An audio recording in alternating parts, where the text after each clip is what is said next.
और अभी ये जानिए, सिक्योरिटी फोर्सेस का बन्नू में कामयाब ऑपरेशन फितनल खवारिश के इंतहाई मतलूब 2 दहशतगर्द मारे गए। हलाक भारतीय स्पॉन्सर्ड दहशतगर्दों ने लेफ्टिनेंट गुलफराज को भी शहीद किया था। कार्रवाई के दौरान खुद को जैकेट, असलहा और भारी मिकदार में गोला बारूद बरामद कर लिया गया।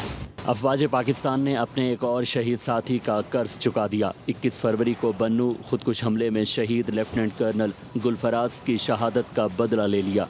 ISPR के मुताबिक सिक्योरिटी फोर्सेस ने खुफिया इत्तला पर ऑपरेशन किया। खवारिज ने जवानों को देखते ही फायर खोल दिया। शदीद फायरिंग के तबादले में भारतीय स्पॉन्सर्ड फितनल खवारिज के 2 दहशतगर्दों को हलाक कर दिया गया।